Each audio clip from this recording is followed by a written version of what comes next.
Di part sebelumnya, Somun ditangkap oleh para roh jahat dan diikat di gudang. Saat para counter berada di kedai, mereka ditelepon oleh seseorang. Ternyata Chongsin sedang menahan Somun bersama para roh jahat lainnya. Chongsin mengatakan, jika Somun ingin tetap selamat, counter yang lain harus cepat datang ke tempat tersebut. Para roh jahat itu sudah mengetahui kalau Somun sudah tidak memiliki kekuatan lagi. Dengan mudah mereka mempermainkan Somun yang lemah itu. Saat para counter sudah sampai di gudang, salah satu roh jahat mulai menumpahkan bensin di tempat tersebut. Counter pun mulai menyusuri gudang. Namun tiba-tiba saja ada yang menarik Chomok ke suatu ruangan. Di sana sudah ada dua roh jahat yang menunggunya.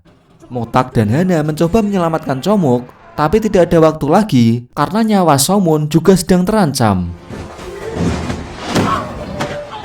Chomok benar-benar habis diajar oleh dua roh jahat itu. Hal itu berdampak pada partnernya yaitu Suho di alam baka. Hana dan Motak akhirnya tiba di ruangan tempat Somun yang sedang ditahan. Di sana terdapat 4 roh jahat termasuk Chongsin dan wanita yang berada di lift sebelumnya yaitu Baekhyun. Akhirnya Hana dan Motak berkelahi dengan 3 roh jahat.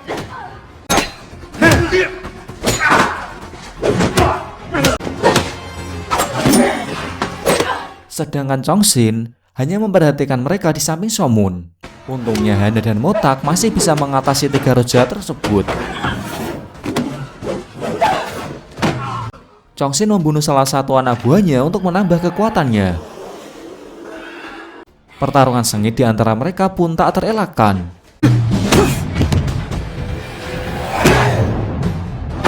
Sayangnya Hana dan Motak berhasil dikalahkan karena Chongsin terlalu kuat bagi mereka.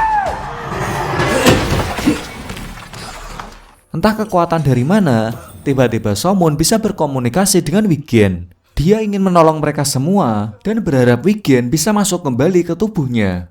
Sedangkan Hana dan Motak sudah tak berdaya lagi. Ditambah lagi Chomok yang sudah tak sadarkan diri. Namun tiba-tiba saja terjadi sesuatu dengan Somun.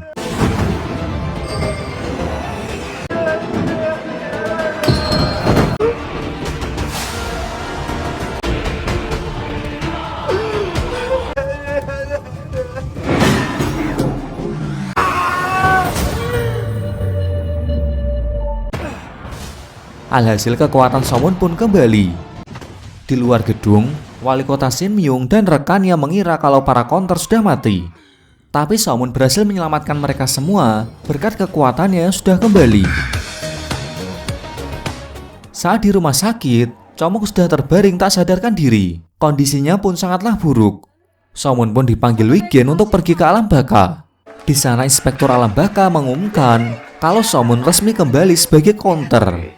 Mereka semua berterima kasih serta meminta maaf atas kejadian yang telah terjadi. Namun tiba-tiba keadaan Suho sebagai partner Chomok juga memburuk. Tubuhnya mulai menghilang. Hal itu terjadi karena Chomok sedang kritis di rumah sakit. Diceritakan dulu saat Chomok mengalami koma, ia ditinggal anaknya meninggal karena tenggelam. Dan anak Chomok ternyata adalah Suho yang kini menjadi partnernya sendiri. Chomok bersedia menjadi seorang counter karena anaknya tersebut. Untungnya Chomok bisa melewati masa kritisnya. Para counter sudah kembali ke kedai bersama Chomok yang masih dalam proses penyembuhan. Motak juga mengatakan kalau ingatannya mulai kembali semenjak luka benturan di kepalanya. Namun ia belum mengingat seluruh rangkaian hal yang ia lakukan 7 tahun yang lalu. Oleh karena itu, Motak meminta bantuan Hana untuk menyusun potongan kejadian yang ia lupakan. Ternyata Motak dulu menangani kasus Kim Yong Min bahkan sebelum ia mencoba dibunuh. Ayah Somun juga pernah bertemu dengan Motak untuk meminta bantuannya. Mereka berdua menangani kasus pembunuhan Kim Yong Min yang berhubungan dengan kecurangan pemilihan Shin Myung sebagai wali kota.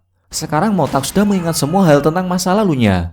Tak lupa ia menelpon detektif Kim untuk memberitahu kembalinya ingatannya. Hal itu berarti Motak juga mengingat hubungan spesial di antara mereka. Motak dan Kim pun sangat bahagia. Akhirnya mereka bisa kembali bersama menjalin hubungan seperti dulu. Motak pun mengajaknya untuk bertemu di suatu tempat. Tapi sayangnya sebelum mereka bertemu, detektif Kim ditemukan tertembak di dalam mobil. Dengan sangat khawatir, Motak segera membawanya ke rumah sakit. Motak lalu tak sengaja menemukan dompet detektif Kim yang terjatuh. Ternyata selama ini, ia selalu menunggu Motak dan tetap mencintainya. Tiba-tiba muncul cahaya yang keluar dari pintu IGD. Hal itu menandakan kalau detektif Kim sudah meninggal. Singkat cerita, Motak diam-diam mendatangi pemakaman kekasihnya itu. Di sana ia mendengar kalau detektif Kim mati karena bunuh diri. Tapi Motak tak percaya. Ia mencurigai ketua Choi yang merupakan kepala kepolisian. Karena hanya detektif Kim yang selalu menghambat langkahnya untuk menutupi kasus-kasus wali kota Simyung. Shin kembali ke kedai, di mana para counter sedang menyusun rencana untuk menjatuhkan wali kota Simyung dan para bawahannya. Para counter ini berencana mencuri dana kampanye mereka sebesar 5 miliar won. Para counter mulai melakukan aksi mereka secara diam-diam karena para penjahat itu mengira kalau para counter sudah mati terbakar di gudang. Mereka menggunakan Jangmul untuk memancing wali kota Simyung agar mau bekerja sama dan mendukung pencalonannya sebagai presiden.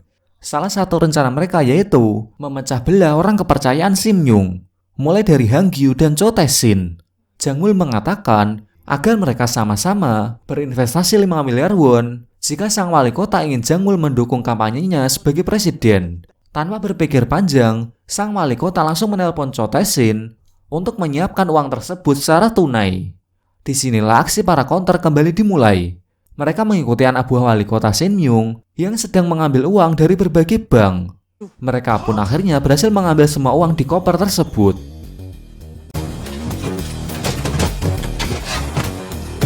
Sebelum mereka pulang, Motak mengajak mereka untuk pergi ke reservoir karena sebuah koper juga telah ditemukan di sana.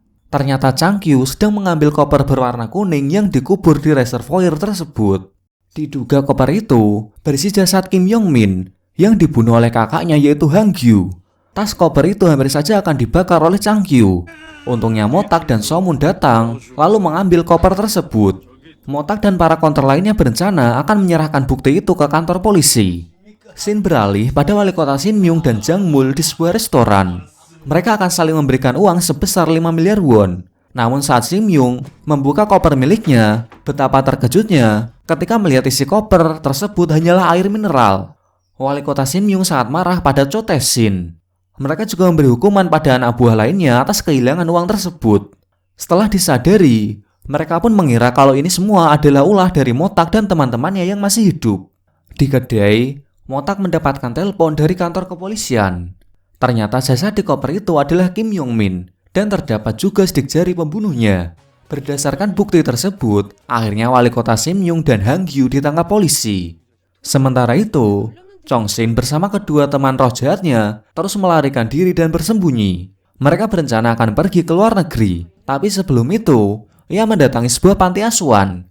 Ternyata dulu Chong Shin adalah anak yatim piatu yang tinggal di panti itu. Sampai pada suatu ketika, Sang Pil mengadopsinya. Selain Sang Pil, Chong Shin juga memiliki satu orang lagi yang ia anggap sebagai ayah. Dia adalah kepala panti asuhan tersebut. Awalnya pria itu sangat senang bisa melihat Chong Shin lagi. Namun saat ia menyentuh luka di kepala Chong Shin, ternyata itu bekas luka pukulan yang pernah ia lakukan saat Chong Shin masih kecil. Tapi pria itu tak menyesali atau meminta maaf atas perbuatannya dulu. Hingga pada akhirnya, ia pun terbunuh di tangan Chong Shin.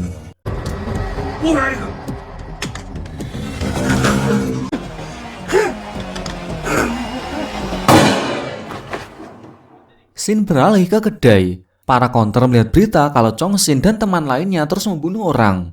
Akhirnya mereka pun pergi ke alam baka untuk menanyakan cara menangkap para roh jahat tersebut. Para malaikat mengatakan kalau Chong Shin sudah berubah menjadi roh jahat level akhir, yang artinya inang dan roh jahat dalam dirinya sudah menjadi satu. Selain itu, kekuatannya juga menjadi bertambah. Wigen juga mengatakan setelah 1 bulan roh jahat dan inangnya bersatu, seluruh jiwa yang pernah dimangsanya akan lenyap. Mendengar itu, Somun begitu khawatir. Untungnya terdapat satu cara yang bisa mereka lakukan. Cara itu mereka sebut sebagai batasan. Salah satu dari mereka pun mengambil alat yang akan digunakan. Alat itu terdiri dari 4 tongkat yang masing-masingnya memiliki kekuatan yang saling terhubung. Setiap orang memegang satu tongkat dan akan membentuk formasi untuk membatasi tempat dengan tongkat sihir itu. Semua orang yang terperangkap dalam batasan tersebut akan menjadi lemah. Begitu pula dengan para counter dan roh jahat. Mereka tidak akan bisa menggunakan kekuatannya. Tapi kunci semua ini ada di Somun. Jika Somun bisa memanggil wilayah di dalam pembatas itu, counter bisa menggunakan kekuatannya dan bisa mengirim roh jahat tersebut ke alam baka. 우리가 할 수 있는 거 맞아? Oleh karena itu, Somun terus melatih kekuatannya untuk bisa memanggil wilayah. Malam harinya, Motak mendatangi tempat di mana detektif Kim ditemukan mati tertembak. Ternyata tepat di depan mobil detektif Kim, terparkir sebuah mobil pria tua, dan di dalamnya terdapat kamera yang merekam kejadian penembakan itu. Saat Motak memeriksa rekaman tersebut, ia mendapati video orang yang menembak wanita yang ia cintai. Motak pun meminta bantuan Hanul yang merupakan asisten detektif Kim. Hanul pun memulai aksinya dengan meletakkan penyadap suara di bawah meja ketua Choi, si kepala polisi.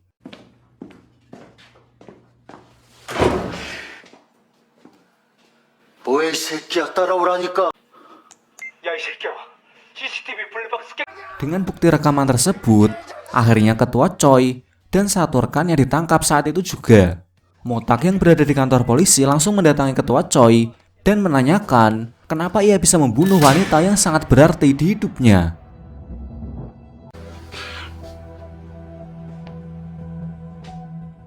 Scene beralih di panti asuhan.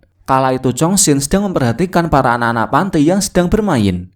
Sifatnya saat itu sangat berbeda dengan roh jahat yang ada dalam dirinya.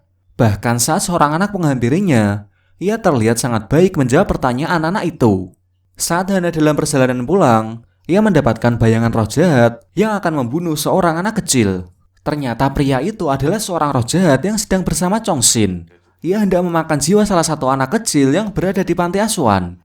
Para counter lainnya langsung menghubungi Jang Mul dan Somun. Di sisi lain, Somun melihat seorang anak yang akan ditabrak oleh truk. Dari sinilah, akhirnya Somun dapat menemukan cara membangkitkan kekuatannya untuk memanggil wilayah.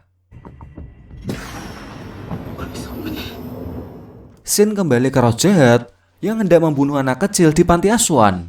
Namun tiba-tiba Chong Shin datang dan menyelamatkan anak itu. Ternyata sisi baik Chong Shin keluar saat melihat anak-anak yatim seperti dirinya. Karena marah, ia pun membunuh anak buahnya dan memakan jiwanya. Namun Chong Shin juga hilang kendali. Hampir saja roh jahat yang ada dalam dirinya ingin memangsa anak itu.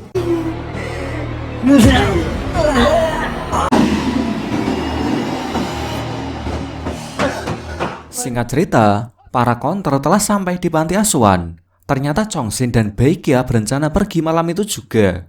Para counter mulai mengambil tongkat mereka untuk membentuk batasan. Sedangkan Somun sendiri, ia akan menghadapi roh jahat itu dengan wilayah yang ia munculkan. Tiba-tiba roh jahat itu berubah menjadi begitu lemah. Bahkan mereka tak bisa bangun lagi dan menggunakan kekuatannya. Somun pun mengejar Chong Shin habis-habisan.